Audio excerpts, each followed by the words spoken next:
The difficulties that arose when it became like this dirty little word, hormones, it wasn't always like that. I can actually look back to the days when I was in my residency in family medicine.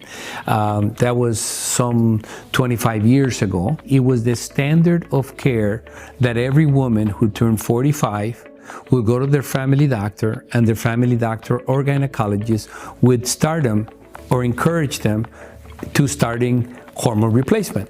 And in those days, it was literally Premarin and Provera. Those were the two primary pharmaceutical grade hormones that were being utilized. Somewhere along the line, a study was done where there was something like over 30,000 females throughout many different parts of the country. Those females were literally considered to be high-risk females.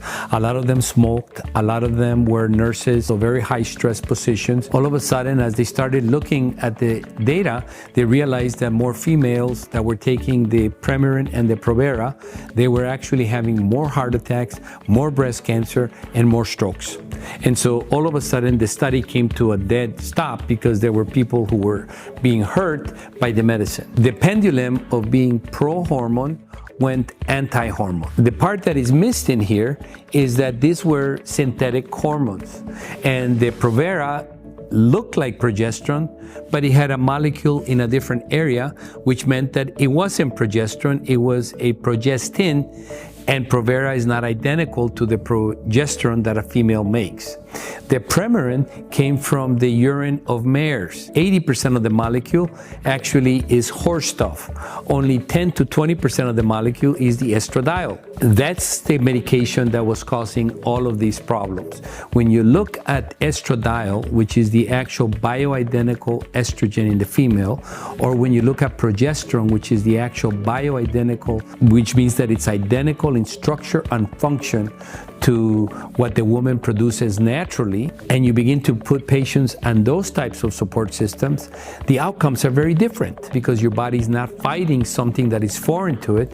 It's actually thinking that it's getting something and that it's used to. And part of the challenge is that we tend to focus a lot on the understanding that certain hormones are responsible for creating cancer. And I think that that's also been misinterpreted. Cancer happens, and it happens for a lot of reasons. You can just look at the water that we drink. You can look at the foods that we're eating, full of all kinds of different pesticides, full of chemicals. And so cancer is really something that's coming about because we're changing the environment in which our cells live. And our cells are living in a toxic environment. Hormones are natural things in our body. If the hormones were the ones that were causing cancer, then wouldn't it make sense that it would be the 30-year-olds who would have all kinds of breast cancers because they're the ones that have the highest levels of estrogen? But what's happening is that a lot of the food that we're eating is creating dysfunctional estrogen. So cancer is really something that the hormones estrogen and progesterone or testosterone are not directly responsible, in my opinion, for creating. These hormones are not evil. They're actually there to feed every single part of your body. They're there to feed your brain, your heart, your skin, your organs. They're life-giving. Without estrogen, without progesterone, without testosterone, we probably wouldn't be able to have any children. These are critical parts of our being.